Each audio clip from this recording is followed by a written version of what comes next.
देखिए, इस बार आप ठान कर गई थी कि पदक जीतना ही है। आप बताइए आगे का क्या सोचा है? सर, मेरा पैरा ओलंपिक्स में मेडल नहीं आया था तो मुझे बहुत अंदर से मैं दुखी हो गई थी कि मेरा मेडल क्यों नहीं आया। पर मैंने कॉमनवेल्थ में मेरा सिलेक्शन हुआ, तब से मैंने ठान ली थी कि कॉमनवेल्थ में मैं मेडल ना ला सकूं तो कोई बात नहीं, पर मुझे अच्छा खेलना है। बस अच्छा खेलूंगी तो मेडल तो आएगा ही। और सर, अभी मेरा वर्ल्ड चैम्पियनशिप, एशियन गेम और पैरा ओलंपिक्स जो पेरिस में है उसमें मैं पार्टिसिपेट करना चाहती हूँ और इंडिया के लिए गोल्ड मेडल लाना चाहती हूँ। चलिए, मेरी तरफ से बहुत शुभकामनाएं आपको। Thank you sir. सुधीर, नमस्कार सर। आपने तो बड़ा इतिहास बना दिया है।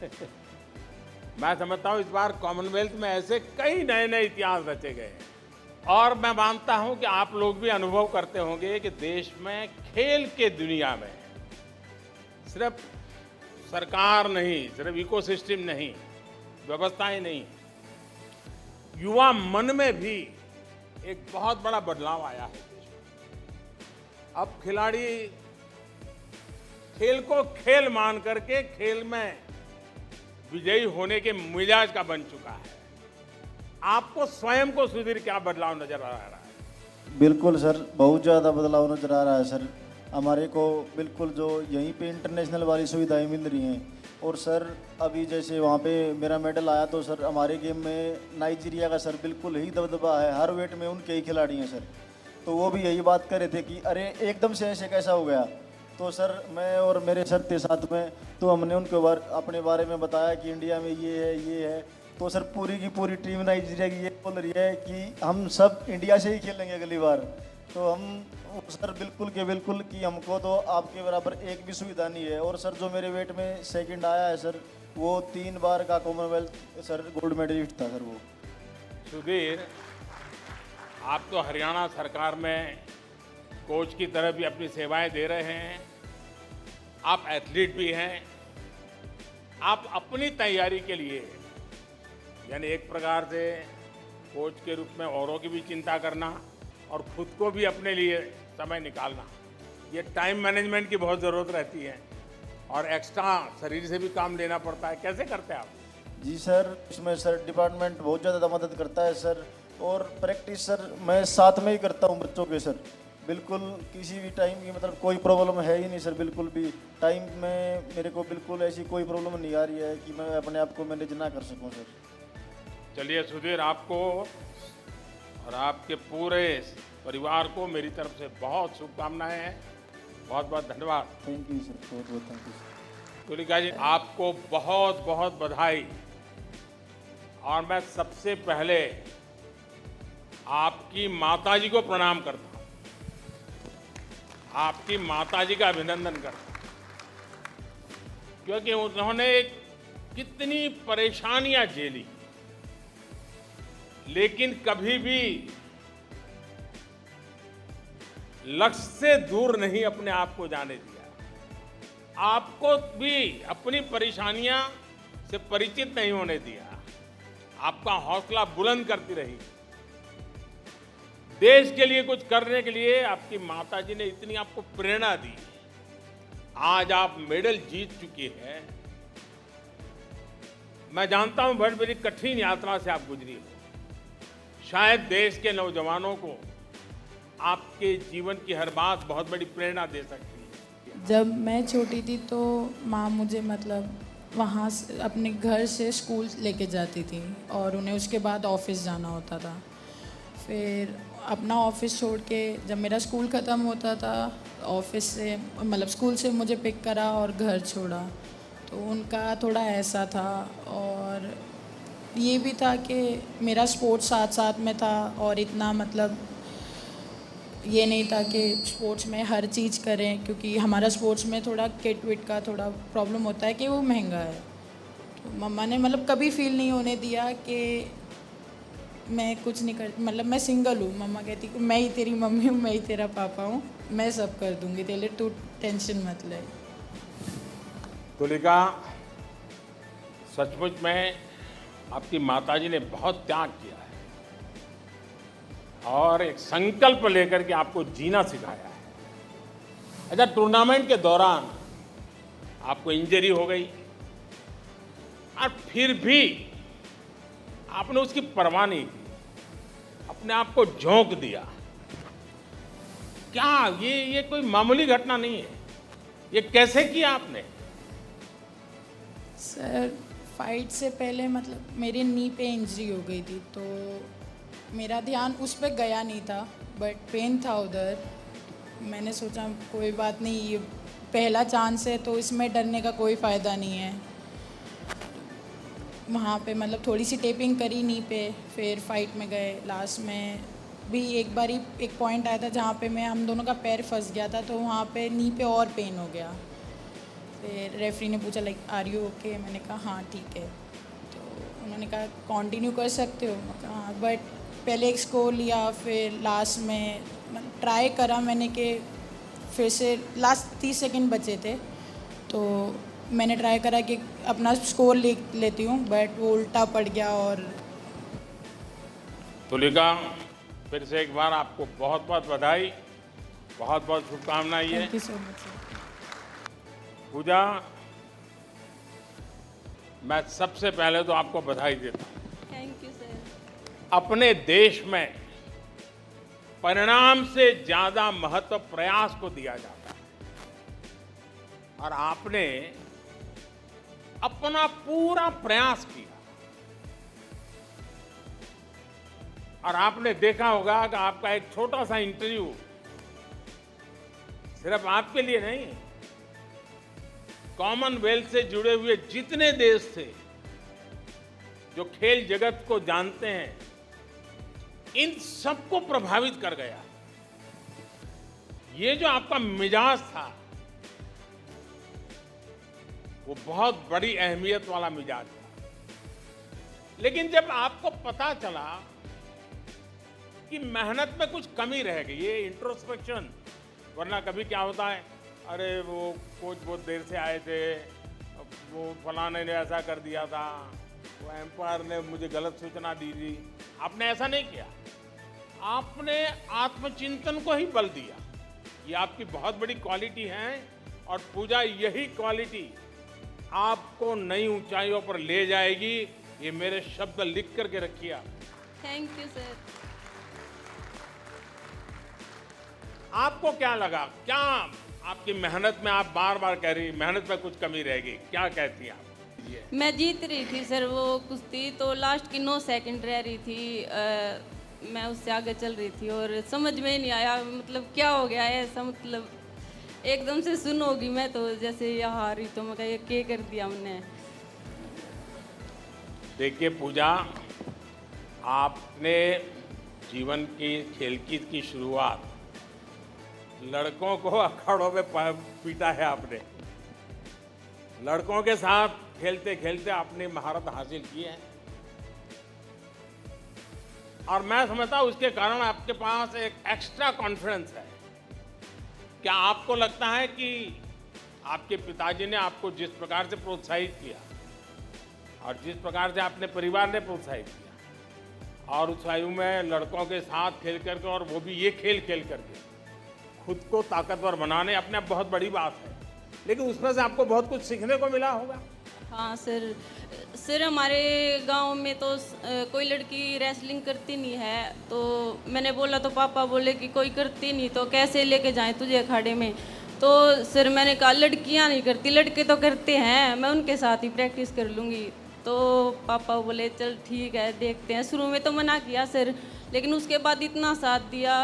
मैं वहाँ पे रो रही थी सर, मैं मेरे परिवार को याद करके रो रही थी कि हम 4 भाई बहन हैं सर, छोटे छोटे, मतलब मेरा भाई और मेरी बहन भी छोटे हैं, जो वो भी बोलते हैं बेबे तू खा ले, हमने की कुश्ती लड़नी है, तन्ने खेलना है। तो सर उस चीज़ ने याद कर कर मैंने घना दुखा रहा था।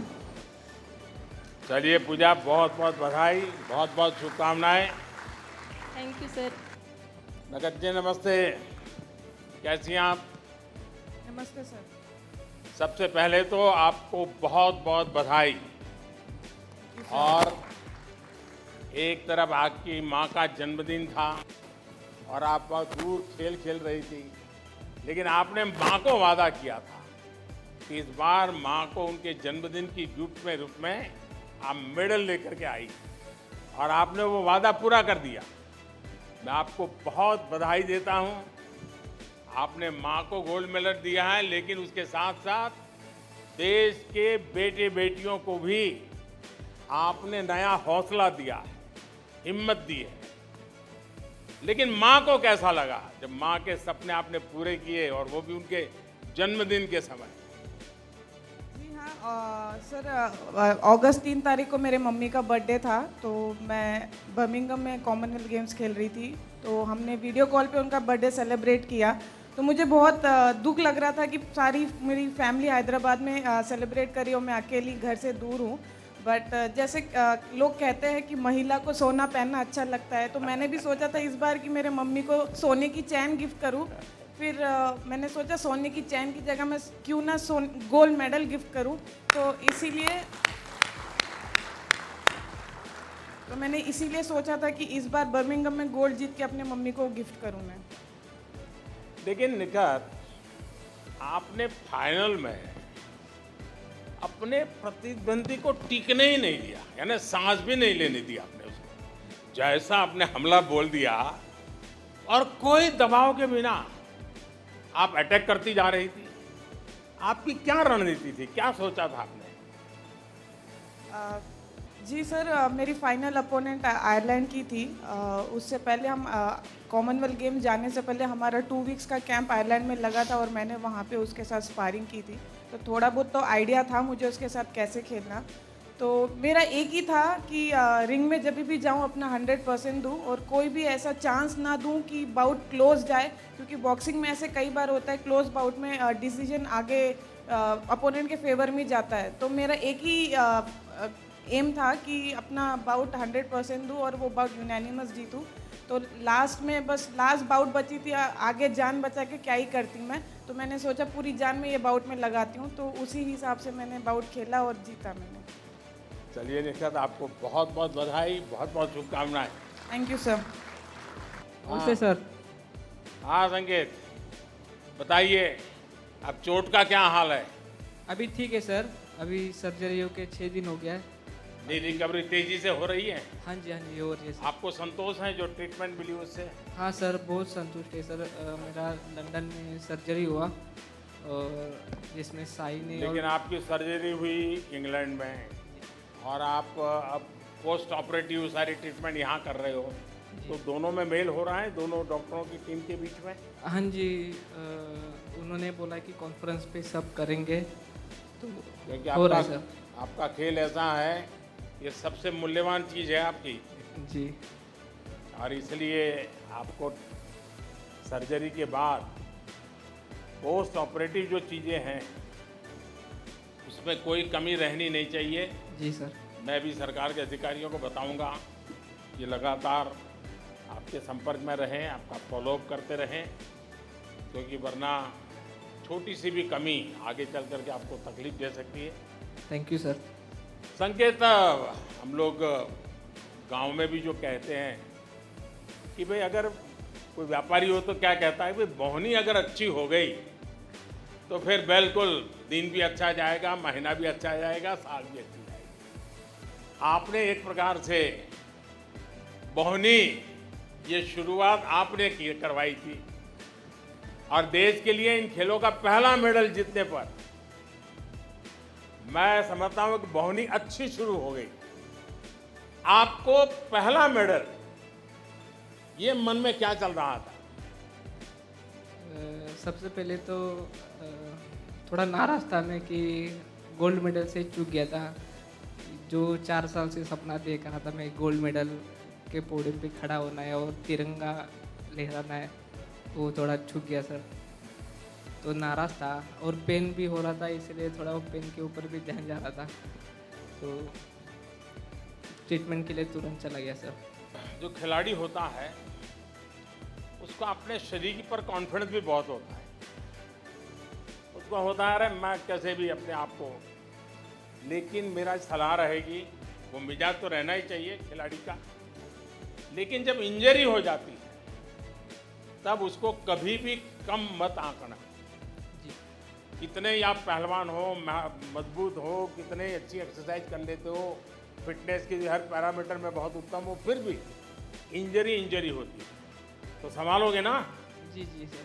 हाँ, चलिए मेरी बहुत शुभकामनाएं आपको। जी थैंक यू सर। नमस्ते सर। हाँ ज्योत्सना नमस्ते।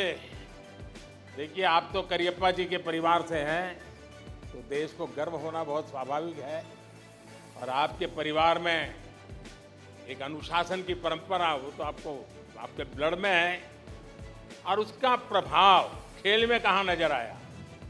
Sir, I feel very proud to be part of an army family. Growing up, Karyappa sir was a huge inspiration for me. His dedication and service to our country. When I would go visit him as a child, he always had chocolates next to him, and I would ask him, and he said he would only give it to me if I sang the national anthem. So every time I wanted chocolate from him, I had to sing the national anthem, and he was very patriotic, and that really inspired me growing up. अच्छा ज्योत्सना, आपकी double partner Deepika, और आपकी दोस्त भी हो और आपकी प्रतिस्पर्धा भी उसके साथ है, क्या आपको अपना खेल सुधारने में इम्प्रूवमेंट के लिए दीपिका से क्या लाभ मिलता रहता है, और दीपिका को आपसे क्या लाभ मिलता है? So we have had many battles against each other on court, being the number 1 and 2 in the country.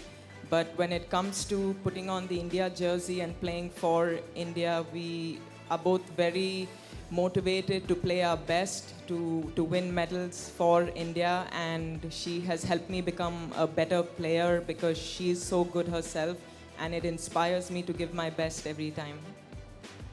चलिए ज्योत्सना, आपका जोश बना रहे, देश के बेटे बेटियों को भी वो जोश के प्रेरणा मिलती रहे। बहुत बहुत शुभकामनाएं। नमस्ते सर। सुशीला जी, आपको और आपकी पूरी टीम, वैसे तो हमारी दोनों टीम, पुरुष हॉकी और महिला हॉकी, हर सदस्य, हर कोच, सब कोई बधाई के पात्र है। Thank you sir. Sushila ji, आपकी टीम ने तो मैदान और बाहर दोनों जगह रंग जमा दिया। Thank you sir. और मुझे लगता है अब शायद लोग आपकी हॉकी भूल करके आप लोगों के डांस को याद कर रहे हैं। सर लास्ट टाइम हम टोक्यो में उस टाइम पे हम हार रही थी, तब हम बहुत रो रहा था। उस टाइम पे सर आपने मतलब कॉल करके मतलब बात किया, तो और ज़्यादा मोटिवेशन हो गया, और उसी बार ये जीता। तो लास्ट टाइम तो हम रो रहे थे, इसी बार तो हम डांस कर रहे थे, करके हमने चेंजिंग रूम में जाके हमने बहुत डांस किया सर। देखिए, पिछली बार जब आप रोए थे तो सिर्फ आप लोग रोए थे ऐसा नहीं, आपने देश को रुला दिया। लेकिन इस बार मुझे ये आपका उमंग सचमुच में बहुत अच्छा लगा। ये खेल के मिजाज से सुसंगत है, और आपने अपने आनंद को अभिव्यक्त किया, बिना लाग लपेट के किया, और ये नया हौसला बनाता है। मैं आपको और आपकी पूरी टीम को अभिनंदन देता हूं। मेरी तरफ से बहुत बहुत शुभकामनाएं। Thank you sir. Her time जो एथलीट्स की जो मनोबल उन्होंने बढ़ाते हैं, वो बहुत एक बड़ी बात है। सर ने जितना मोटिवेट किया, हमें समझाया कि अभी सिर्फ हमारी जर्नी स्टार्ट हुई है, अभी आगे बहुत कुछ करना है, और जाते हुए भी हमसे मिल के गए तो बहुत ज़्यादा अच्छा लगा। प्रधानमंत्री सर हमें बोलते हैं, सपोर्ट करते हैं, और हॉकी के लिए एक अलग सी अटैचमेंट दिखती है, तो डेफिनेटली और भी ज़्यादा खुशी होती है। हार जीतना तो होते रहते हैं, तो जीत के आओ, हार के आओ, तब भी सर हर टाइम मोटिवेशन देते रहते हैं। तो जाने से पहले भी खिलाड़ी से बात करते हैं और आने के बाद भी खिलाड़ी से मिलते हैं, तो बिल्कुल अच्छा लगता है। और मैं जो खिलाड़ी जाते हैं तो मोटिवेट हो गए, वो उधर खेलते हैं कि भाई आप दिल लगा के खेलिए और देश के लिए मेडल जीते। देश के प्रधानमंत्री जब आपके साथ है और पूरा देश आपके साथ है, तो मेडल जीतने की खुशी दोगुनी हो जाती है। प्रधानमंत्री ने हमारे खेल का जिक्र किया, तो ये हम चारों को बहुत अच्छा लग रहा है कि आज हमारी चारों की मेहनत सफल हुई।